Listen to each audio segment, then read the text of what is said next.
Hello everyone, and welcome to my Sister Wives Today Update channel. I hope everyone is having a wonderful day. Before we begin, please hit the subscribe button and give this video a thumbs up. Sister Wives, Christine affirms that Robyn deceived and coerced Meri into ending her marriage to Kody. Sister Wives' December 29th episode is packed with drama, tears, and a healthy dose of "wait, what just happened?" as Christine Brown reveals Robyn Brown's manipulation and Meri begins to sever her relationship with Kody.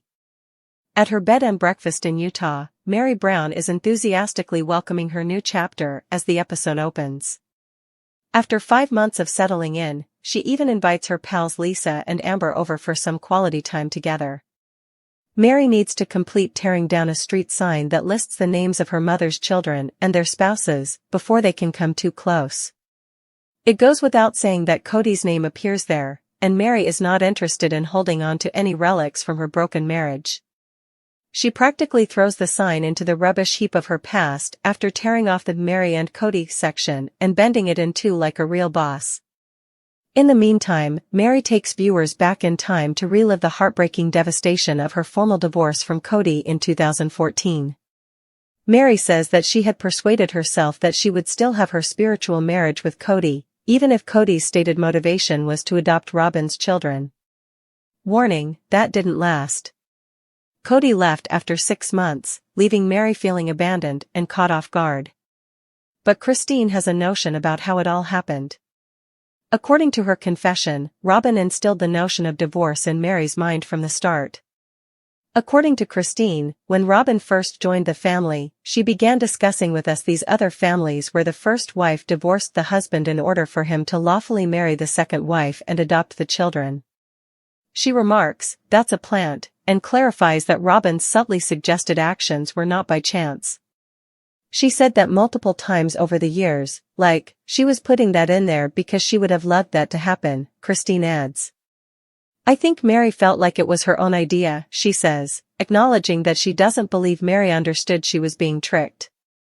A whole new level of drama is added by Christine's point of view, leading viewers to question whether Robyn's kind disposition was more premeditated than first believed. You can almost hear the tea kettle whistling, and it's juicy. Robyn asserts during her confessional that the idea that I, planted an idea in Meri's head is an absolute lie. "I didn't say it. I don't even know anyone who divorced their first wife so that the second wife could adopt kids," she says, claiming to have never heard of such a deal before. However, Robyn isn't the only person who gives her the side eye. Janelle acknowledges that at the time, she was cautious about the divorce.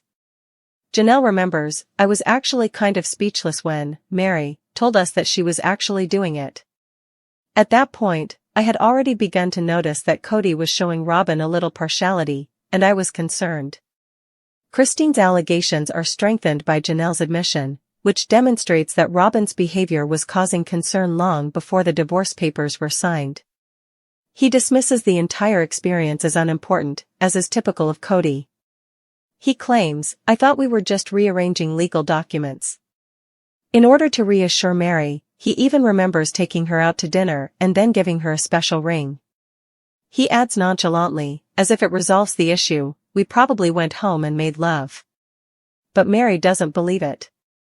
"I do question if at that time he already kind of had this plan in mind, saying, 'If I can just do this, it'll be an easy transition,'" she recalls in reference to the divorce. According to her, Kody had virtually disappeared from their marriage in just 6 months. Despite Kody's casual demeanor, Meri's disclosure highlights how emotionally devastating the divorce was for her. In these situations, it's difficult not to feel sorry for her. Robyn maintains that she didn't desire a legal marriage and that the divorce wasn't her fault. "With my spiritual marriage, I was quite happy and satisfied." She adds, "My prior legal divorce was traumatic enough. I didn't need anything else." It was all Meri's idea, she says, and she was just really grateful for the chance to adopt her children. But Meri presents a whole different image. Throughout the process, she remembers feeling emotionally unsupported, stating, "It felt emotionally like I was getting rid of the whole marriage." Viewers are left wondering whose version of events is more accurate due to the disparity between Robyn and Meri's accounts. In any case, it is evident that the effects of the divorce are still being felt by the family. Robyn confronts her past with her daughters. In a different plot point, Robyn is the main character, this time alongside her daughters Aurora and Brianna. The three talk about their complex religious history with pastors at a nearby Flagstaff church. According to Robyn, they moved to Arizona in part because their entire family was threatened with prosecution in Utah. Robyn says, "We essentially moved because we were trying to be a family without being torn apart." She continues to be devoted to her beliefs in spite of their difficulties, even if it means that she will have to deal with criticism from others. "I was raised in a plural family, so when I tell people about my religious background, they usually look at me like I'm wrong or a sinner," she adds. Her girls share their own experiences of feeling excluded, echoing her feelings. It's a heartwarming moment that emphasizes the difficulties of having several families, particularly in a culture that doesn't always comprehend or embrace their way of life. Finding her wedding dress is Christine's final bridal task, which she does in a much lighter time. Everyone is swooning when Christine, accompanied by her kids Aspen, Isabel, Michael and Gwendolyn, over FaceTime, tries on a lacy white gown. In her confessional, Christine exclaims, "It's beautiful. I'm in love with it already." Her daughters are just as excited. Michael remarks, "That's gorgeous," while Isabel calls it her favorite. As Christine states, "I had no idea how incredible it would feel to look at wedding dresses with my daughters." Her happiness is evident. After giving it some thought, Christine acknowledges that she has never felt this way. When asked if she has ever felt like a bride, she responds, "Not like this. My girlfriends are here, and the dress I have is flawless. Oh my goodness, I never imagined how much fun being a bride would be." This happy interlude serves as a much-needed counterpoint to the episode's more somber parts, reminding viewers that fresh starts can be lovely. As the episode comes to a close, Christine is ecstatic about getting married to David Woolley. Christine's goal of a large white wedding was realized as the couple exchanged vows in an outdoor ceremony in Moab, Utah. She declares, "I do want the big white wedding," and it's obvious that she's finally receiving the happily ever after she deserves. Meri Brown's adherence to Kody Brown's polygamous beliefs has drawn harsh criticism from Sister Wives fans. Meri Brown's attention-seeking behavior during her stint on Sister Wives drew criticism from many viewers. In the late 1980s, she fell in love with her now ex-husband, Kody Brown, and they decided to convert their monogamous marriage into a polygamous one by bringing Robyn Brown, Christine Brown, and Janelle Brown into the family. At first, Meri was fine with this arrangement, but as Kody began to prefer Robyn over her, things took a turn for the worst. When Meri realized that Kody would never provide her with the affection she wanted, she ultimately made the decision to leave him in 2023. Meri's bad demeanor and cringy conduct were the subject of a recent Reddit thread published by @PretendBrain115. Hundreds of people who expressed their opinions and agreed with the criticism liked the post. @Zipper is fantastic. Kody was absolutely horrible to Meri, the writer claimed, adding that Meri's behavior was detrimental to Janelle and Christine. "She deserved so much better than Kody, but Meri's behavior is on Meri," said @sad_letterhead_6673, criticizing Meri for submitting to Kody's polygamous beliefs rather than advocating for herself. According to @PersonalityWestern41, the family became tired of her hot and cold, and allegedly abusive, behavior. Fans of Sister Wives may have good reason to be upset with Meri's actions.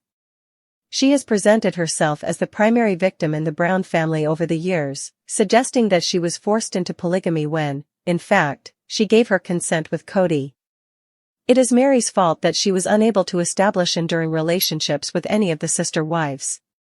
From the start, she had plenty of chances to connect with Janelle and Christine. Many fans, however, believe that Meri's sense of superiority prevented her from being a helpful friend to Kody's other spouses. During her later years on Sister Wives, Meri's troublesome behavior became more apparent. She deliberately played the victim to win sympathy, as viewers accurately see. She kept withdrawing from others in the hopes that they would ask how she was doing.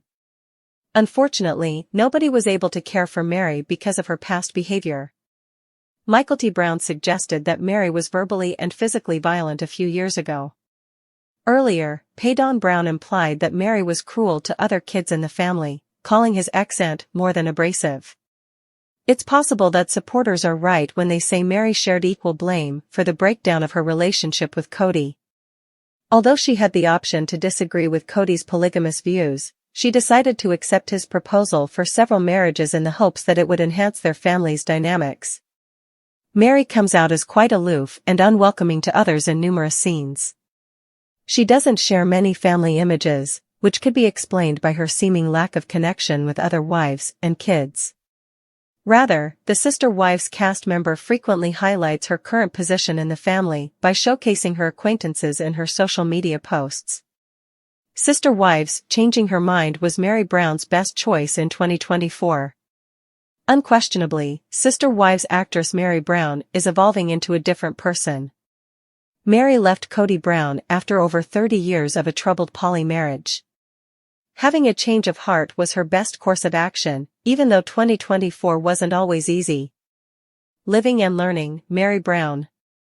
Meri Brown has been processing her feelings after splitting from Kody Brown during Sister Wives season 19. She needed time and space to go through the sadness that came with ending a relationship that was meant to be different, even though she had years to think about the choice. She is creating her new identity while she investigates the intentions of Kody and Robyn. But Meri is reflecting about 2024, the tragic death of Garrison Brown, and the end of the multiple marriage. After having a change of heart, she is certain that she made the right choice. Meri Brown discussed holding a Parowan puppy parade in the most recent Sister Wives episode because she wanted puppy cuddles but didn't want to deal with the responsibilities of dog ownership. She certainly fought the need to buy a pet because her life was changing. Meri Brown reveals a life-altering decision she made in 2024 on her Instagram feed. Happy Gotcha Day to Zona. Blue Heart Zona aka Miss Zona, Zona Zo, my love, lovey, she tags the photo. I had a great year in 2024 in a lot of ways, but adopting my Zona was by far my favorite. I had been saying for years that I would never adopt a dog since I'm constantly traveling and going on adventures, and I didn't want to get a dog and then neglect it. Then Zona showed up. Meri Brown, to be honest, struggled with the choice and went back and forth. She quietly waited to see if Zona would find another owner through chance. But as it turned out, Meri was the right choice. I knew she was a special one the moment I saw her at the shelter. After spending the entire night thinking about her, I returned the following day and claimed her as my own. I tell you, I got lucky with Miss Zona, but you never know what you're getting when you adopt a dog. She is essentially flawless. Meri also talks on how this year's life was affected by her change of heart. This year, Meri Brown has gained a lot of knowledge. Meri Brown, star of Sister Wives, too considers how much Zona has impacted her life. She also recognizes a lot of the lessons she took away from 2024. Here's what I know and have learned this year because of her, she goes on. She is the ideal travel companion. She is always up for an adventure with me and enjoys taking vehicle rides. Everything has a lesson to teach, you can't regret events, and everything happens for a reason. Meri is also concentrating on finding the positive aspects of life rather than harboring regrets. She is aware that her relationship with Amos had a significant function even when it didn't work out. As I wouldn't have met her if I hadn't been in that relationship, I've accepted the fact that the relationship I was in a year ago was solely for the purpose of getting her, and I detest the thought of my life without her, she says. When Meri Brown committed to adopting Zona, it flipped her life upside down, but in a good way. She says, having a dog is like having a toddler again. Then, she adds, they make messes, and they don't clean up. Register at all the reputable doggy daycares. We love a good road trip, but she can't always be with me when we get to our destination, plus she needs good doggy friend interaction, so daycare days are great. Although one of her drawbacks was how much she would travel, she is creatively learning ways to bring Zona with her. She says, find a hotel chain that loves dogs. I have my regulars, and on the off chance I don't have her with me, they always question where she is. They love her almost as much as I do. Furthermore, Meri Brown notes that as her dating life picks up, Zona is the best wingman. She can sniff out the good ones. Meri adds, dating with a dog is great. If she doesn't like him, or if he's not a dog person, it's easy elimination. Also, dog parks are great first dates. The dogs and humans can decide if they like each other at a very mutual location.